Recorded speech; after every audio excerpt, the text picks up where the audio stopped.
लोकसभा निवडणुकीच्या पार्श्वभूमीवर राज्य उत्पादन शुल्क विभागाने कर्नाटक राज्यातील विजयपुरा जिल्ह्यातील एक्साइज विभागासोबत शुक्रवारी सीमेवरील हातभट्टी ठिकाणावर धाडी टाकल्या।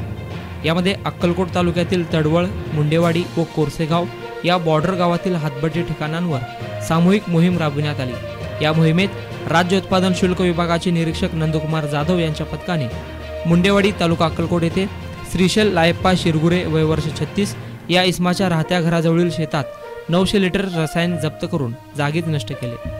तसेच दुय्यम निरीक्षक समाधान शेळके यांच्या पथकाने मुंडेवाडी येथे एका हातभट्टी ठिकाणावर छापा टाकून त्या ठिकाणाहून 2000 लिटर रसायन व 30 लिटर हातभट्टी दारू जप्त केली। आरोपी फरार आहे।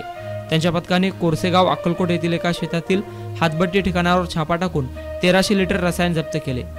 तसेच तडवळ अक्कलकोट येथील सरकारी ओढ्याच्या बाजूला काटेरी झुडपात सुरू असलेल्या हातभट्टी ठिकाणांवर देखील छापा टाकून मोठी कारवाई करण्यात आली। तसेच इतर ठिकाणी देखील कारवाई करण्यात आली। सदरची कारवाई राज्य उत्पादन शुल्क विभागाचे अधीक्षक नितीन धार्मिक यांच्या मार्गदर्शनाखाली करण्यात आली। उपाधीक्षक संजय पाटील, निरीक्षक नंदकुमार जाधव, सुनील कदम, दुय्यम निरीक्षक सुखदेव सिद्ध, सुरेश झगडे, समाधान शेळके, मानसी वाघ, सचिन गुटे व सर्व जवान कर्मचाऱ्यांनी व कर्नाटक राज्यातील राज्य उत्पादन शुल्क विभागाचे उपायुक्त शिवलिंगप्पा बनबट्टी, उपाधीक्षक LS सलगरे, निरीक्षक प्रवीण रंगासुबे, संजीव अस्की, दावलतारे आदींच्या पथकाने केली आहे।